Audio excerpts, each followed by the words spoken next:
Outsourcing సిబ్బందికి ఉద్యోగ భద్రత కల్పించాలి. ప్రత్యేక కార్పొరేషన్ ద్వారా వేతనాలు ఇవ్వాలి. ఎంపీలు ఈటెల రాజేందర్, ఆర్ కృష్ణయ్య డిమాండ్.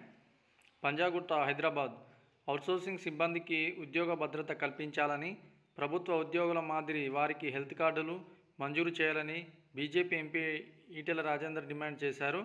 రాష్ట్ర అవుట్సోర్సింగ్ ఉద్యోగుల జేఏసీ ఆధ్వర్యంలో శనివారం సోమాజిగూడ ప్రెస్ క్లబ్లో అవుట్సోర్సింగ్ ఉద్యోగుల సమస్యలపై రౌండ్ టేబుల్ సమావేశం నిర్వహించారు. ఈ కార్యక్రమానికి ఈటెల రాజేందర్, ఎంపీ ఆర్ కృష్ణయ్య హాజరయ్యారు. ఈ సందర్భంగా ఈటెల మాట్లాడుతూ, అవుట్సోర్సింగ్ ఉద్యోగులు చేసే చాకిరీని పర్మనెంట్ ఉద్యోగాలు కూడా చేయరని, ఉద్యోగాలకు ఇచ్చిన సమస్య వచ్చిన సమ్మెలు చేస్తారని, కానీ అవుట్సోర్సింగ్ ఉద్యోగులకు అలాంటి అవకాశం లేదని పేర్కొన్నారు. ఎవరు కన్నెర చేసినా ఉద్యోగం పోతుందనే భయంతో ఉంటారని తెలిపారు. అవుట్సోర్సింగ్లో పీజీలు, పీహెచ్డీలు చేసిన వారు ఉన్నారని, లక్షల్లో జీతం తీసుకుని ఉద్యోగులు చేయలేని పనిని 12,000 వేతనం తీసుకొని అవుట్సోర్సింగ్ ఉద్యోగులు చేస్తారని అన్నారు. ఎన్ని సంవత్సరాలు గడిచినా ఒక అవుట్సోర్సింగ్ ఉద్యోగి ఇల్లు కట్టలేదని పేర్కొన్నారు.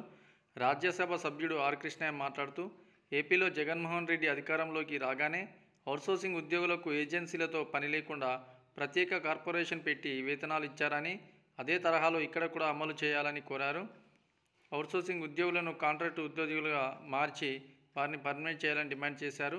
రాష్ట్రంలో 2 లక్షల మంది అవుట్సోర్సింగ్ ఉద్యోగులు ఉన్నారని, వారంతా రోడ్లపైకి వచ్చి ఇందిరా పార్క్ వద్ద ధర్నా చేస్తే ఏ ప్రభుత్వమైనా దిగిరాక తప్పదని అన్నారు.